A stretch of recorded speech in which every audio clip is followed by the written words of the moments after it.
जिस मनुष्य को जैसे वातावरण में रखा जाता है वह वैसी ही नैतिकता प्राप्त कर लेता है।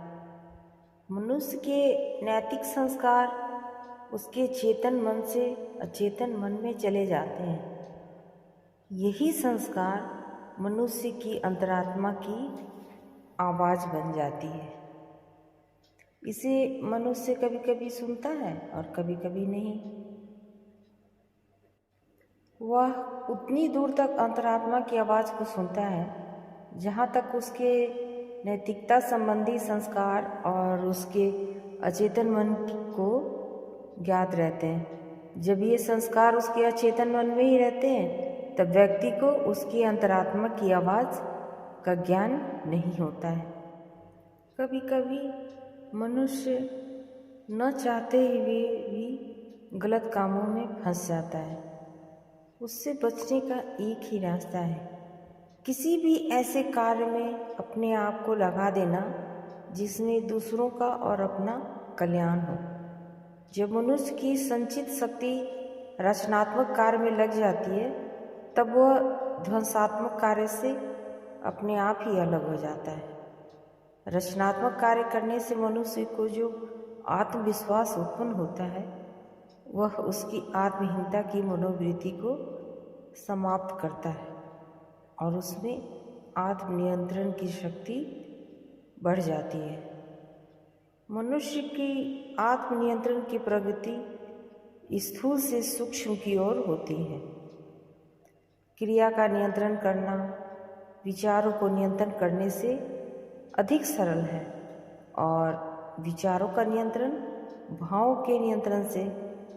किसी भी क्रिया को सफल बनाने के लिए मनुष्य में जो अपने आप में नियंत्रण करने का अभ्यास आ जाता है वह अभ्यास आत्मनियंत्रण करने के काम में आता है।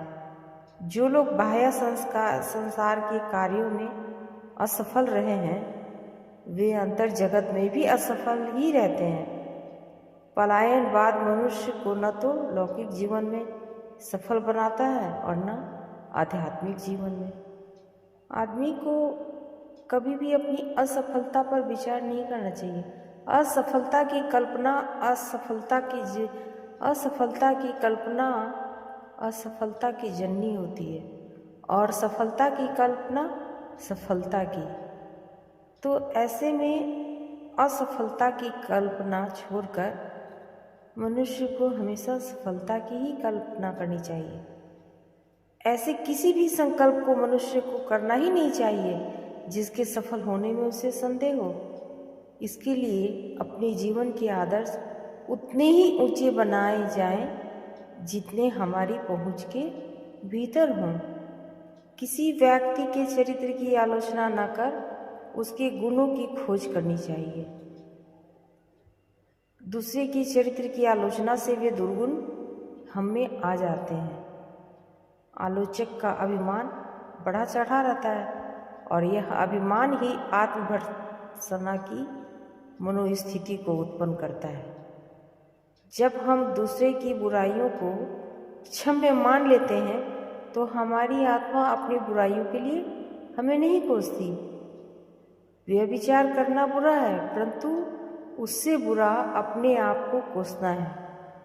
इसमें व्यभिचार की प्रवृत्ति कम न होकर और प्रबल हो उठती है।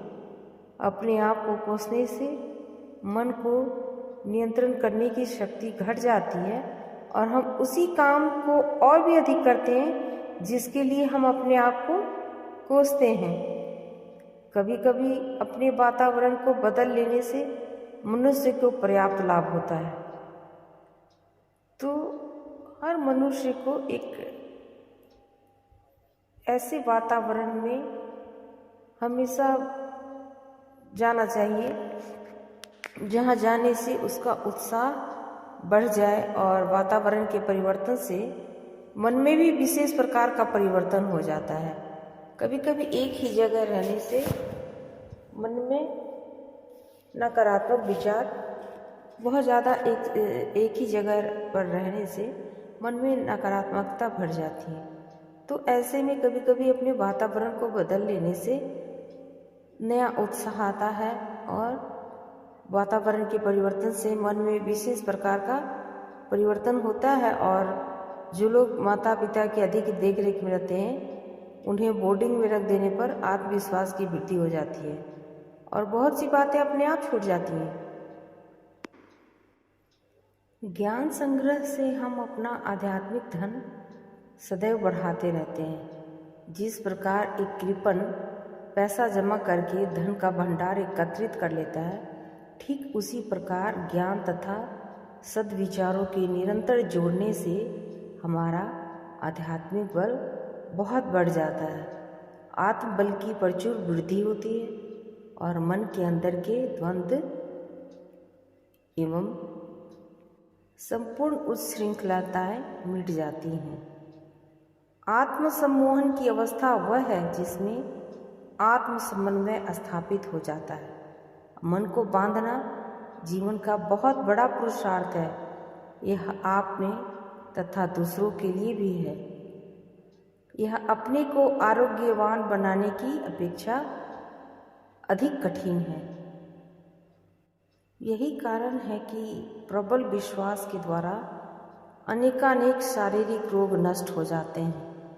अचेतन मन में किसी भी व्यक्ति, वस्तु अथवा कार्य के प्रति प्रबल विश्वास उत्पन्न हो जाने पर हमारी आंतरिक शक्ति बढ़ जाती है और हम आरोग्य लाभ करते हैं। आत्मसम्मोहन के द्वारा मनुष्य अपने अकारण भय और चिंताओं से मुक्त हो जाता है। वह अपनी घबराहट पर विजय प्राप्त कर सकता है और इस अभ्यास के नित्य प्रति करने से शारीरिक क्लेश भी कष्ट नहीं देते। ऐसा व्यक्ति किसी भी प्रकार की पीड़ा से मुक्त हो सकता है। आत्मसम्मोहन के अभ्यास से मनुष्य अपनी शारीरिक क्रियाओं को वश में कर लेता है। उसे भूख प्यास नहीं सताती। यह अवस्था आत्मनिर्देश से प्राप्त होती है।